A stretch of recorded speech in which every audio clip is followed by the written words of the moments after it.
The Great Train Robbery, the heist that shocked Britain. It's the dead of night, August 8, 1963. A Royal Mail train is rumbling through the English countryside from Glasgow down to London. On board, bags are stuffed with cash, millions of pounds. But tonight, this train has an unscheduled stop. This is the story of the Great Train Robbery, the heist that didn't just steal a fortune, but captured the world's imagination. So, who were the audacious minds behind this operation? Meet Bruce Reynolds, the mastermind. He was a charismatic antique dealer with a taste for the high life and a knack for planning.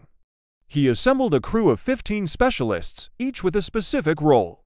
Among them was a man who would become a household name for all the wrong reasons, Ronnie Biggs. This wasn't a smash and grab, it was a meticulously planned, almost military-style operation. The gang's target was the traveling post office, a specific set of carriages on the Glasgow to London mail train. They knew it was essentially a bank on wheels, transporting huge sums of used banknotes to be taken out of circulation. The intelligence was precise. They knew the route, the schedule, and most importantly, they knew which carriages held the treasure. The potential haul was staggering, enough to set them all up for life. Their plan was brilliantly simple, yet incredibly bold. They needed to stop a moving train in the middle of nowhere without raising immediate alarm. How? By manipulating the very system that kept the railway safe. They found a secluded spot on the track near a bridge at Ledburn in Buckinghamshire. Their strategy was to tamper with the trackside signals, turning a green light to red, forcing the train to a halt. Just before 3 a.m., the plan swung into action.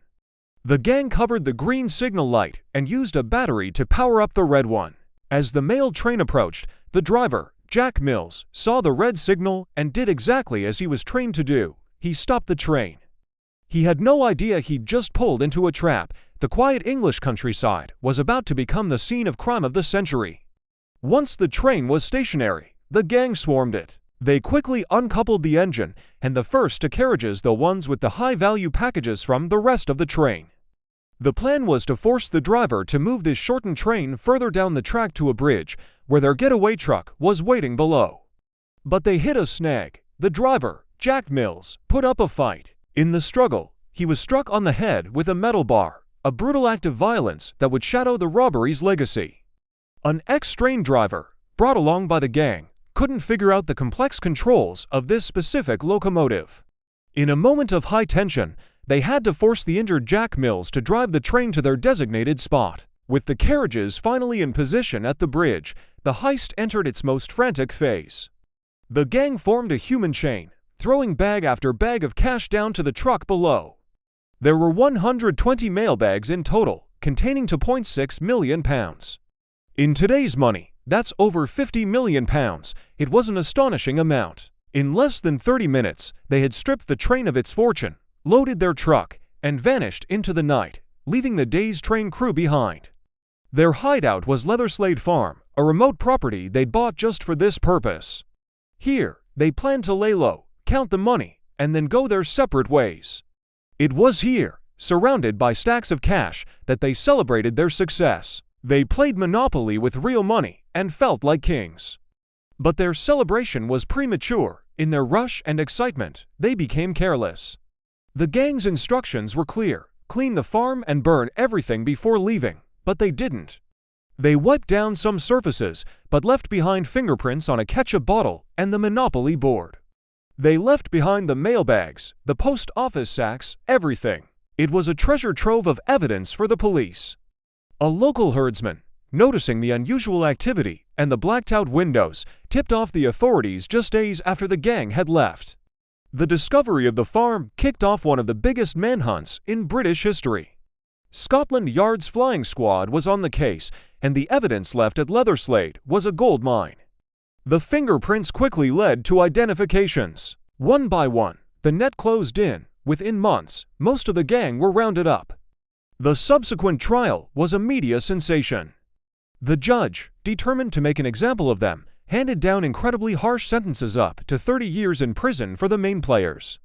But the story doesn't end there. In 1965, two of the robbers, Charlie Wilson and Ronnie Biggs, staged dramatic escapes. Wilson was broken out of prison by a team of criminals and fled to Canada, but was recaptured for years later.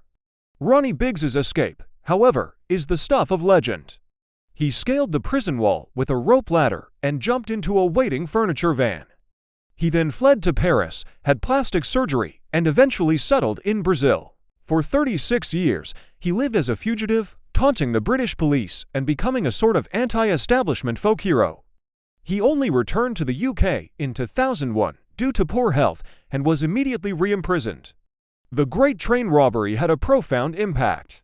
It was dubbed the crime of the century, and it completely changed security protocols for mail and cash transport in Britain. Railway security was overhauled, and the days of moving vast sums of money with minimal protection were over.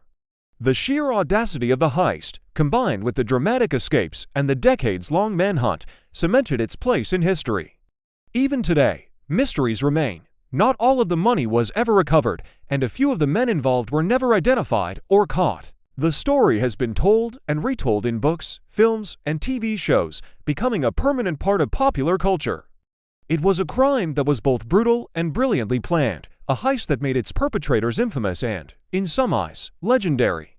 It remains a fascinating chapter in the annals of criminal history, a testament to a time when a gang of thieves managed to stop a train and, for a moment, stop a nation. Thank you so much for watching. What do you find most fascinating about this story? Let me know in the comments below. And if you enjoyed this dive into history, don't forget to like, subscribe, and hit that notification bell for more stories like this. See you in the next video.